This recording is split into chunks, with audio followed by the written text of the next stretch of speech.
Shalom and welcome to another in our series of podcasts from Temple Beth Am, a dynamic center for conservative Judaism in Los Angeles.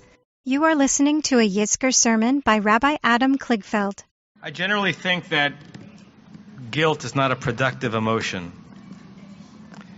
There are cousins to guilt that can be productive, but guilt is usually psychologically damaging if it stays too long. But I want to make a confession on a somewhat recurring professional guilt that I experience. And I experience it when I see a member of the community a week or a month or a few months after a Shiva was over. And I know that we were present for the death and the funeral and the Shiva, and that the meal trains worked, and the praises for their loved one hopefully were comforting to them, and they felt the embrace of the clergy and the interns and the entire community. And then the Shiva house emptied out. And we all get distracted with life. And a day goes by, or a week goes by, or a month goes by. And I happen to run into the person in shul or in the supermarket or in the park. And I see instantly in their eyes that, of course, they're still in pain. They're still in mourning. The emotional trajectory of mourning does not map out perfectly onto days of accounting that our tradition has given us over thousands of years. And I feel a pang of guilt as I think through the dark nights that person has experienced since the last time I checked in with them. And were they feeling alone and not cared for and not the recipient of a sufficient attention? Perhaps you experienced that as a friend and as a community member as well. I think it's a normal thing to experience. I don't think that the behavior that brings that guilt is sinful.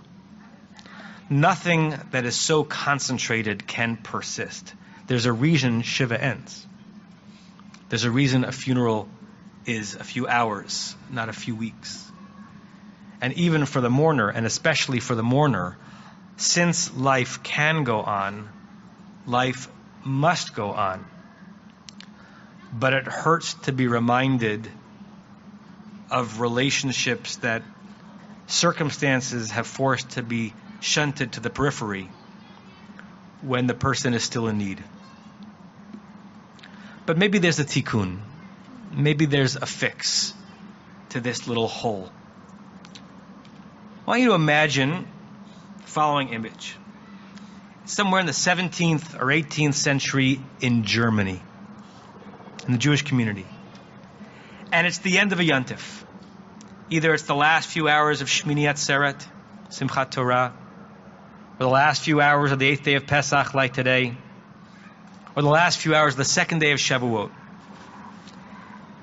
And as you look at this little town in Germany in the 17th century, what you would see would be respectable elders and members and leaders of the kahal, of the kehillah, of the community, going around to the homes of people who live in the community, the chazan or the rabbi or the synagogue president or the community treasurer, going door to door, holding an instrument of some significance in their hands. It could be a parchment from the synagogue's library, or one of the mantles of the Torah scrolls, or some kind of holy text. You're allowed to carry on Yontif, so this would be permitted.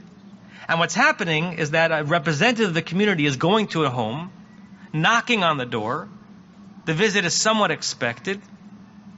And the community member opens the door, and an exchange happens. And this would happen in German Jewish communities for hundreds of years. What would be the exchange? Blessings for pledges. The representative of the community would offer a blessing to the household, and the household would offer some tzedakah to the community. That ritual was called matnat yad, the giving or the extending of a hand, representing the hand that would be given philanthropically in response to the blessing that was proffered by the community leader. Matnat yad. The primary function of this ritual is to raise funds. We all have our ways of making sure that the budget can be afforded.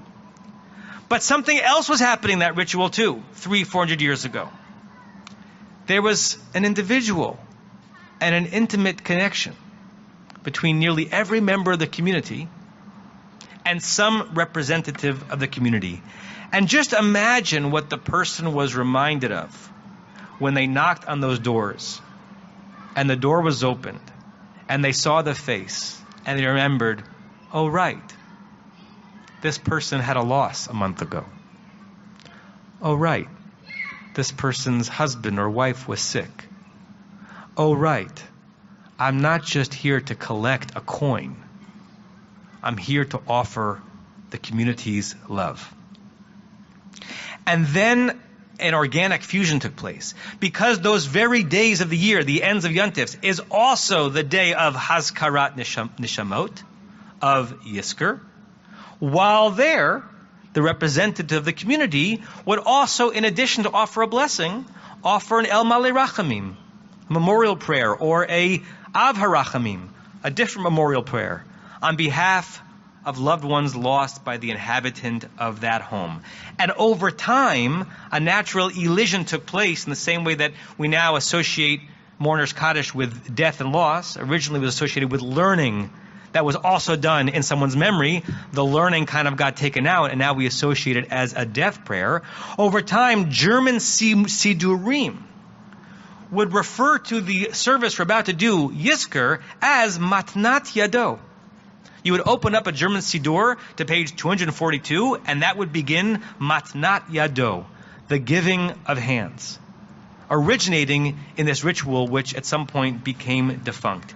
You see remnants of it in some versions of Yizkor, where you get to the paragraphs and you're remembering every member of your community, and there's a phrase that doesn't appear in our version of it, but appears in many versions, Harei ani noder tzedakah. Behold, I give tzedakah in memory of the person that I'm remembering. Now, it's a nice thing to give tzedakah in memory of a loved one. It can sustain the community and it can sustain the soul. But it's a nicer thing for the community to give attention, ongoing attention, to those who are remembering loved ones. It helps make the so easily forgotten individually remembered. What's our instinct when we stand for Yizkor? Our instinct, understandably, is to go inward. We close our eyes and we hear the voices and see the faces of those who we loved and lost. Yizkor is a protected time for your personal reverie. It's legitimate to say that for those moments of Yizkor, the only ones that exist in reality are you and the ones you're remembering. But what could Yizkor be if it were inspired by that German Matnat Yado ritual? It might be that after you close your eyes, you open your eyes and you look around. Who else is here and has a tear streaming down their face? Who is not here today, but you remember now that you know they might be hurting? Who needs you to extend your hand in a matnat yad, or your heart to them? Who needs for you to be there now because of who is not there for them and never will be again? We say Yizkor 4 times a year. Aside from Yom Kippur, we say it on Pesach, Sukkot, and Shavuot. This Yizkor, on the 8th day of Pesach, always has another calendrical overlay, and that is the overlay of the period of the Omer, which transformed from a purely agricultural ritual in the Torah, took on a different feeling in the times of the Talmud, associated with a bizarre plague that was killing off students of Torah, and then overlay once again by the Kabbalah. The Kabbalistic overlay of the Omer is fascinating. Every week of the 7 weeks of the Omer represents a different sphira, a different divine emanation that we're supposed to experience and emulate. And this Yizkor always takes place during the first week of the Omer, and the first week of the Omer is the week of Chesed. Translated colloquially into English as loving kindness, in Kabbalah, it's a little more specific. Chesed is the purest love that can exist. Very different than an infatuating love of the Western world. Kabbalistic love is transcending of self. It's the reminder and realization that you exist, of course, but so do others. And to love them is to see them in their fullest reality and make space for them in your reality. Chesed is selfless.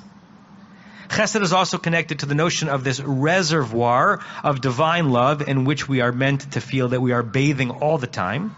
And we draw on that divine love in order to be loving and be filled with chesed towards another. The words of my friend and colleague, Rabbi Mark Margolius, who works for the IJS, the Institute of Jewish Spirituality. Chesed, or loving connection, enables us to experience ourselves as immersed in an infinite, unbounded, luminous flow of unconditionally loving divine energy. A flow which surrounds, suffuses, and connects everyone and everything. In every moment, we can choose to facilitate or impede this uninterrupted flow of chesed, which the psalmist described as foundational to existence itself. Psalm 89, verse 3, Olam chesed yibaneh. The world is actually built on this notion of chesed. Shamayim tachin emunatcha behem. And through it, God, you establish your faithfulness even in the heavens. So the world's chesed is everywhere and every time, and even more palpably in our consciousness this week. And the 8th day of Pesach that we sit in today is always the 7th day of the Omer. And the 49 days of the Omer exist on a 7x7 grid, because it's the 7 weeks representing each Sefirah, and each day of each week represents a subset of that emanation. And so the 7th day of the first week is referred to as Malchut Shebachesed.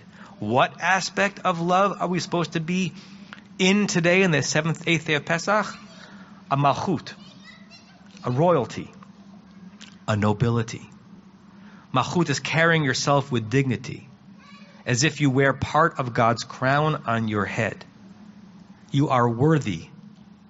You are deserving.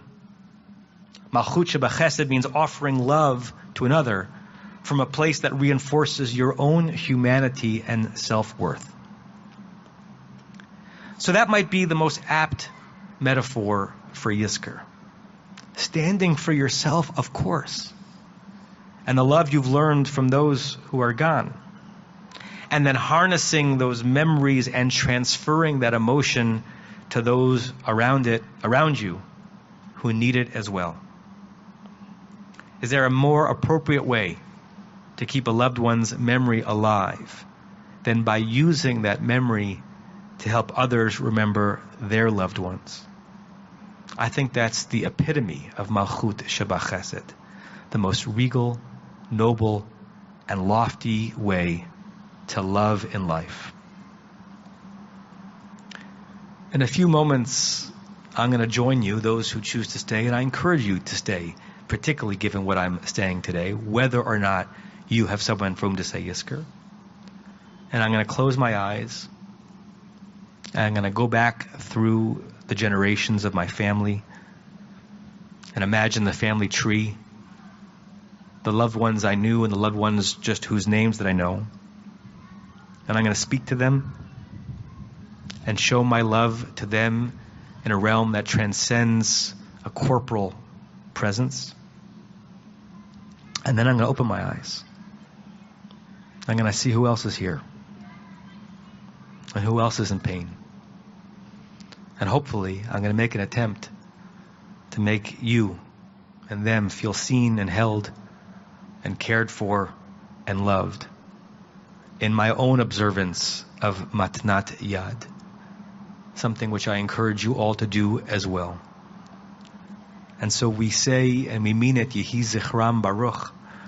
May those memories we do have indeed be a blessing to us, and principally so that they help us help others because we have the power to remember.